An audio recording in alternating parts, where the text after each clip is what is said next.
On the news tonight, President Muhammad federal government spends $100 million to feed 10 million students ahead. Prophet Muhammad was born in the city of Makkah to Abdullah and Amina in AD 571.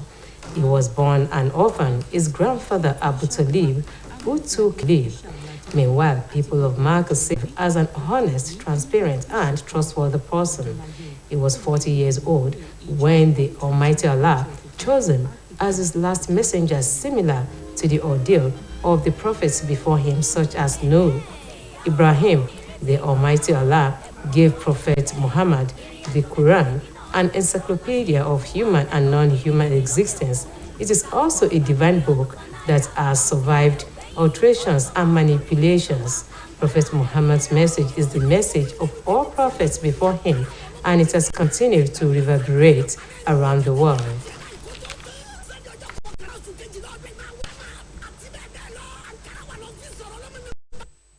As it commemorates the birth of Prophet Muhammad, the day is celebrated in the third month of the Islamic calendar.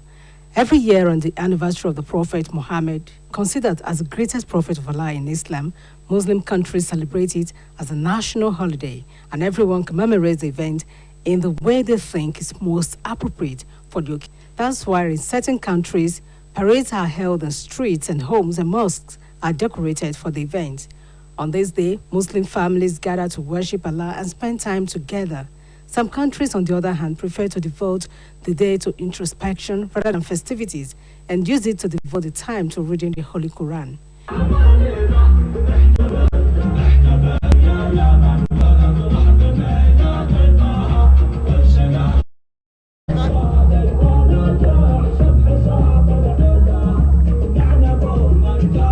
In Nigeria, the federal government declared a public holiday to commemorate the important event. Speaking on the significance of the celebration, an Islamic scholar of style of the Prophet who tackled insurgency and all forms of social unrest in Medina. To come and he's a just ruler. So they invited him, and when he got there, the first thing he did, the first assignment he performed was to settle the dispute between the House and Khazraj sects of people in Medina.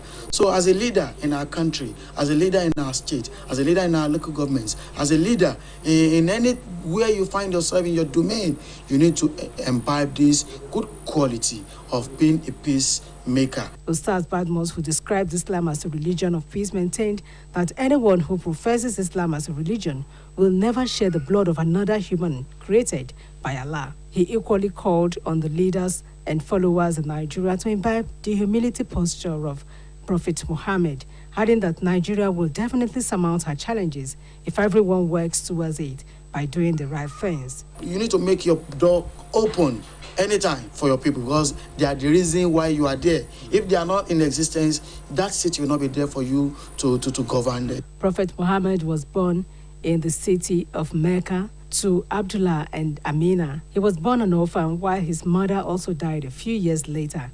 His grandfather, Abu Talib, who took care of him, also died when he was 8 years old. He was left in the care of his uncle, Abdul Muttalib. The Almighty Allah gave Prophet Muhammad the Holy Quran, a divine book that has survived alterations and manipulations.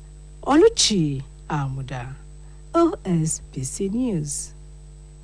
President Muhammad Buhari said that the country's deficit will be financed by the new borrowings totaling 8.80 trillion naira. The table revenue is estimated at 11.09 trillion naira in 2023, while total revenue available to fund the 2023 federal budget is estimated at 9.73 trillion naira. He explained that 206.18 billion naira from privatization proceeds and 1.77 trillion naira drawn downs on bilateral and multilateral loans are secured for specific development projects and programs.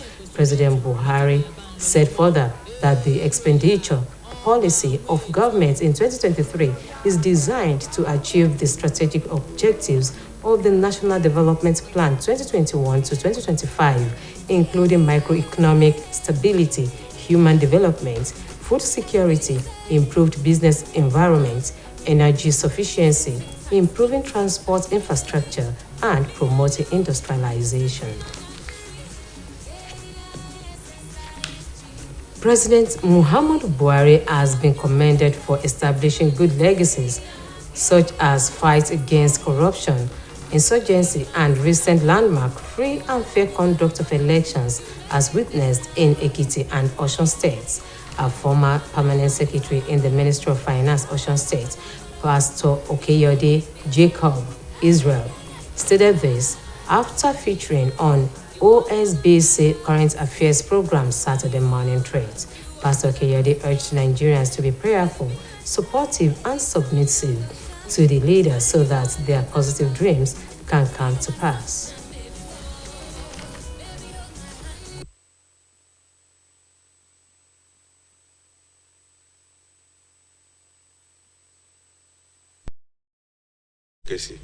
Let's give him a trial. But the people assisting him should assist him to leave positive legacy for Nigerians. With absolute reduction in instability is not possible. But this banditry thing should be reduced. The budget should concentrate on expanding the employment rate, reducing inflation, making the foreign exchange, which I know is a CBN job, the foreign exchange should be predictable and should not be volatile, should not be left totally to the market structure. No. He also described budget padding as an economic malpractice which does not favor any nation, warning Nigerian government to desist from sabotaging the nation's economy. It's a negative thing. It will affect, it's corruption. And it's one of the effects that leads to budget imperformance. Budget cannot be achieved, budget targets, which I said should be smart, specific, measurable, achievable, agreeable, realistic, or time-bound. Cannot be achieved if there is budget padding. Because budget padding will increase expenditure with little or no capital expenditure. So you see high financial percentage, maybe 80% financial percentage. And when you go to the ground, you may meet 0% or 10%. In the meantime, the federal government has said that it has spent about $100 million in feeding 10 million Nigerian children under the National School Feeding Program. Minister of Labor and Employment, Senator Chris Ngige, said this when he received the U.S. Ambassador to Nigeria, Mary Leonard, and officials of the Department of State on a courtesy visit in Abuja. He said it is part of efforts to eliminate the scourge of child labor in the country.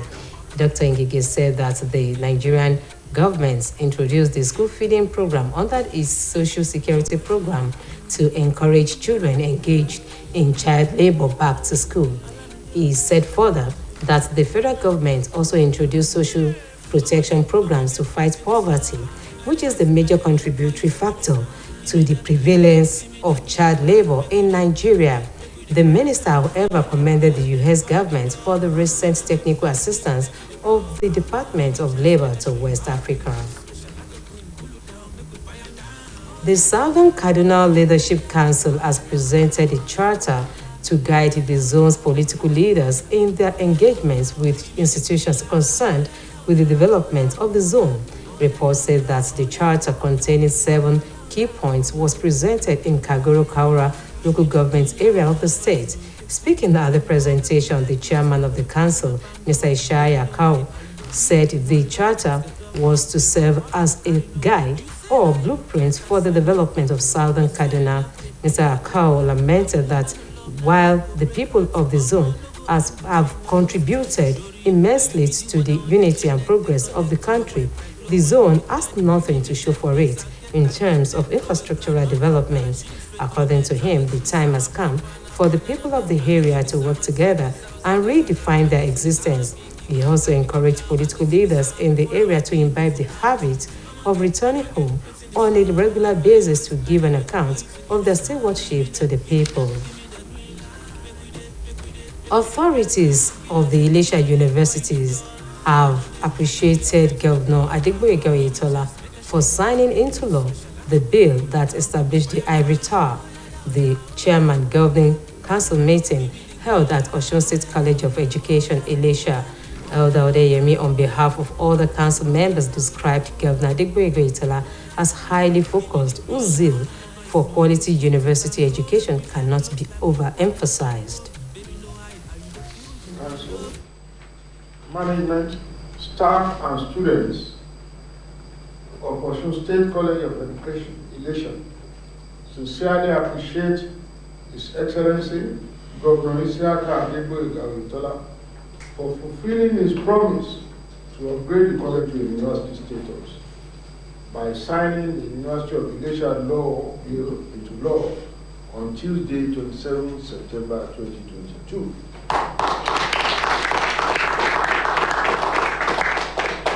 Your Excellency, we are indeed proud of your several accomplishments in the state, and in particular, this groundbreaking stride in this college. Your contributions to the development of Osun State, especially the educational sector and tertiary institutions, is unparalleled and a great landmark in the history of the state.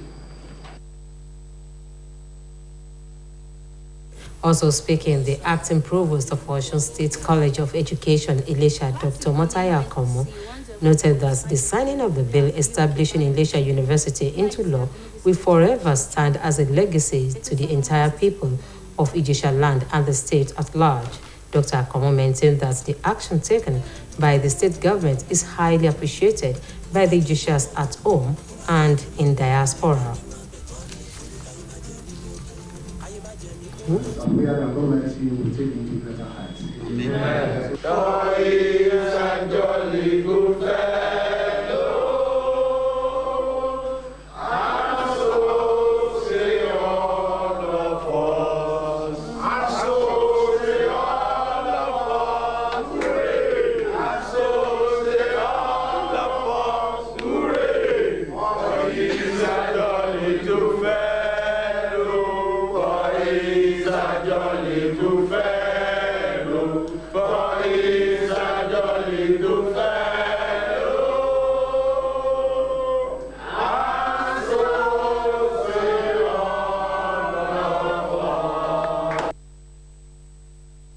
The school authority vouched their unalloyed support for Governor Adegboyega Oyetola. The federal government has threatened to sue the striking lecturers who are members of the Academic Staff Union of Universities if they fail to resume as ruled by the National Industrial Court. The Minister of Labor and Employment, Dr. Chris Ngige, who issued the threats during an interview in Abuja, disclosed that he had directed labor controllers to monitor compliance at all tertiary institutions across the states. According to reports, Dr. Ngige had asked labor controllers in the 36 states and the zones to reach out to the universities to see if the vice chancellors have opened the gates, because that is one of the imports of the judgments of the Industrial Court. He said that the Education Ministry, through the National Universities Commission, will do their bit to see the level of compliance of the directive by Tuesday. However, the union's national president, Professor Emmanuel Shodeke, has reacted on behalf of the union, saying it is within ASU's rights to appeal the decision of the Industrial Court. You are welcome to our sports segment.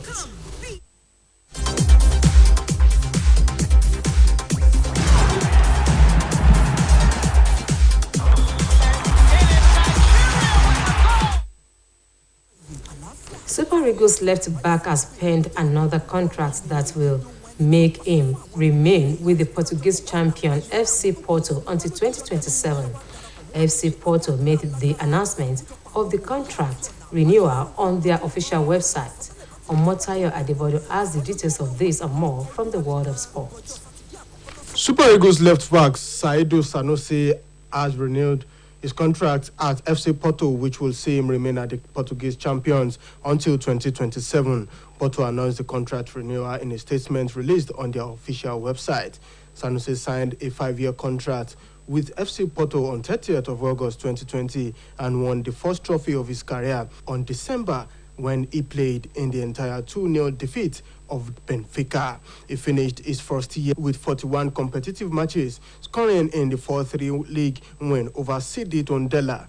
On the 7th of May 2022, Sanusi scored the only goal in the 93rd minute of the O Clásico against Benfica to seal the club's victory. Meanwhile, European countries will learn their fate in Sunday's Euros 2024 qualifying draw in Frankfurt. Of UEFA's 55 countries, 53 will be drawn, with host Germany qualifying automatically and Russia excluded because of its invasion of Ukraine. 12 teams, including Scotland, are already guaranteed at least a playoff place through the Nations League. The recent Nations League also decided the seed for the Euros qualifier not in top spot.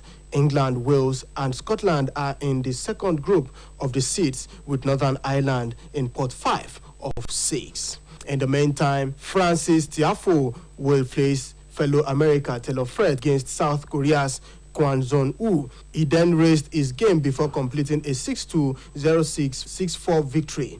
Fred was involved in a hard-fought match against Canada's Denis Sharapovalov in the other semi-finals, but emerged a 6-3, 6-7, 6-3 winner. In another development, world number 2 on Jabba suffered a shock quarterfinals exit in the Jasmine Open on home soil in the Tunisian city. The 28-year-old was beaten 6-3, 4-6, 6-4 by American Claire Liu, who is 73rd in the world ranking. In a rare home appearance, Jabal finished as runners-up at the Wimbledon and the US Open this year, while also winning 2 tour titles in Madrid and Berlin. Our early exit is a blow for organizers of the tournament in Monastery, with the city on the central coast of Tunisia being the first in the country to host a WTA Tour event. Omotayo Adebodun, OSBC News.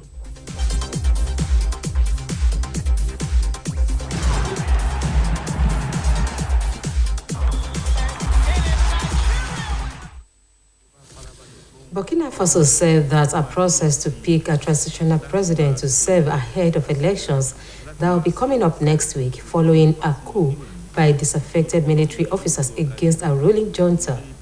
Details of this and other stories are packaged by Abdul Jalil at DBC of our foreign desk.